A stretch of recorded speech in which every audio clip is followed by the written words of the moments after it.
भक्त के लिए महाकाल ने भस्म कर दिया था काल को। महाकाल शिव की महिमा अपरंपार है। उन्हें प्रसन्न करने के लिए किसी खास प्रयास या पूजा पाठ की जरूरत नहीं होती, बल्कि सच्ची श्रद्धा और पूरे मन से किया गया प्रयास आपको भोलेनाथ की कृपा का पात्र बना सकता है। शायद यही वजह है कि अपने भक्तों के लिए महाकाल ने काल को भस्म कर दिया था। ऐसी ही एक कथा मिलती है हमारे धार्मिक ग्रंथों में, जिसे हम आपके साथ शेयर कर रहे हैं। मान्यता है कि भक्तों का चरित्र पढ़ने और सुनने से भोलेनाथ की असीम कृपा और पुण्य की प्राप्ति होती है। तो आइए जानते हैं। जिस कहानी का हम जिक्र कर रहे हैं वह स्वयं भगवान कार्तिकेय ने संतों को सुनाई थी। इसके अनुसार राजा श्वेतकेतु, जो कि भोलेनाथ के परम भक्त थे, उन्होंने काल को भी जीत लिया था। राजा श्वेतकेतु सदाचारी, सत्यवादी, धर्म के मार्ग पर चलने वाले शूरवीर और प्रजापालक थे। वह अत्यंत ही निष्ठा और प्रेम भाव से प्रजा का पालन और अगाध आस्था और श्रद्धा भाव से शिव भक्ति करते थे। उनके इस भक्ति भाव से महाकाल अत्यंत प्रसन्न थे। उनकी कृपा से श्वेतकेतु के राज्य के लोग दुख, दरिद्रता, अकाल मृत्यु और महामारी से अछूते थे। एक दिन जब राजा श्वेतकेतु का जीवन काल समाप्त होने को था और वह भोलेनाथ की आराधना में लीन थे, तब चित्रगुप्त ने यमराज से कहा कि राजा श्वेतकेतु की आयु अब पूरी हो चुकी है, अब उनके प्राण हरने का समय है। तब यमराज ने अपने दूतों को आज्ञा दी कि वे जाएं और श्वेतकेतु के प्राण हर लाएं। यमदूत राजा श्वेतकेतु के पास पहुंचे तो वह शिव मंदिर में थे। दूत बाहर ही खड़े हो गए। श्वेतकेतु गहरे ध्यान में थे।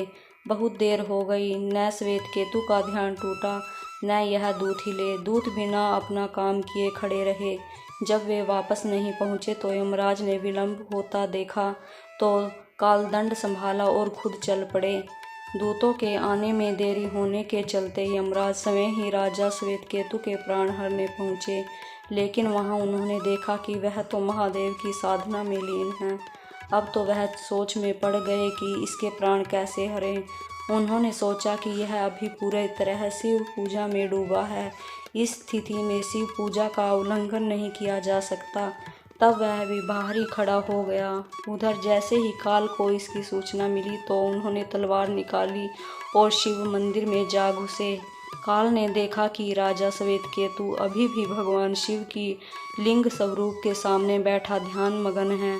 वह झपट कर आगे बढ़ा और जैसे ही उसने राजा श्वेतकेतु का सिर काटने के लिए तलवार उठाई, शिव ने अपना तीसरा नेत्र खोलकर काल की ओर देखा।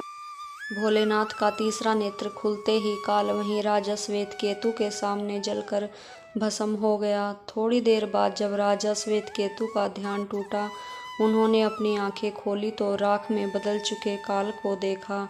उन्हें चिंता हुई कि यह कौन है और क्या है। श्वेतकेतु ने भगवान शिव से पूछा, भोलेनाथ, ये किसकी राख है? इसे किसने और क्यों जलाया? तब भोलेनाथ ने बताया कि यह काल था, जो कि तुम्हारे प्राण हरने आया था। राजा श्वेतकेतु ने कहा कि हे महाकाल, यह तो आपकी ही आज्ञा से तीनों लोकों में विचरता है, लोक को नियंत्रण में रखता है। इसी के भय से तो लोग पुण्य कार्य करते हैं। आप इन्हें अतिशीघ्र जीवन दान दे दीजिए। शिव की कृपा से काल जी उठा और उसने उठते ही श्वेतकेतु को अपने गले से लगाकर बोला, राजा, तुम जैसा तो तीनों लोकों में कोई नहीं है। तुमने तो अजय काल को भी जीत लिया। जीवन दान पाकर काल और यमराज ने कहा कि ऐसे जातक जो शिव के परम भक्त हैं, सच्चे मन और पूरी श्रद्धा से महाकाल की पूजा में लीन रहते हैं, सिर पर जटा और गले में रुद्राक्ष पहनते हैं, विभूति का त्रिपुंड ललाट पर लगाते हैं और पंचाक्षर मंत्र का जप करते हैं, उन्हें कभी भी अकाल मृत्यु का ग्रास नहीं बनना पड़ेगा।